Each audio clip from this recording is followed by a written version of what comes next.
motivated the start of Paxata was to say there needs to be a new information layer in the enterprise that bridges the gap between the new data substrate that Cloudera exemplifies and the new self-service BI tools like Tableau and Qlik. And so that's really the genesis of the Paxata journey.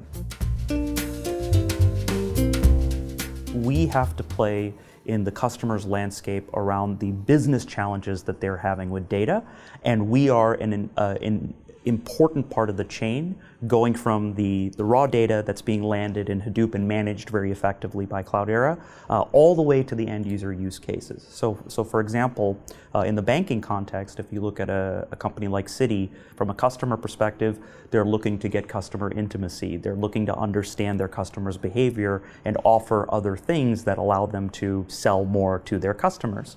And to do that, they need to triangulate across many of the traditional transactional data sources, but also many of the new data sources that they're collecting from social and mobile device usage of the apps that they have, and so on. We see a lot of our customers, the analysts in the business units at a place like Citi, having the ability to take Paxata, to look for the information they need, to be able to explore it, sculpt it in the way they need, and then get the results that they want to drive a certain analytic process.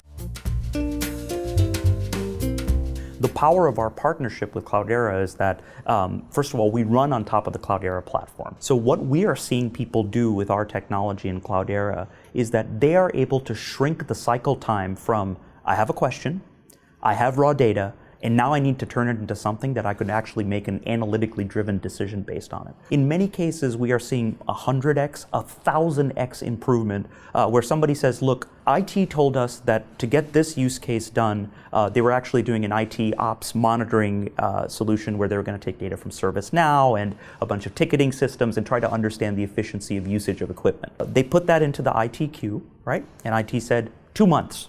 It's going to take 2 months to get this project done, right? It's very reasonable from an IT perspective. With Paxata, on top of the Cloudera stack, we were able to do it in 2 hours. There is no run it in batch, wait for it, etc. I'm just going to put it in Spark. I'm going to make all the manipulations of the data. Here it is. I'm done. That is a completely transformative way of doing business. Data is the fundamental raw asset that, if harnessed and utilized correctly, can improve the standard of living for all people across the world. So why I'm passionate about big data is because I believe that we have a real opportunity to make meaningful impact in things that really matter to the lives of all people on Earth. Our technologies can be a small part of making that happen.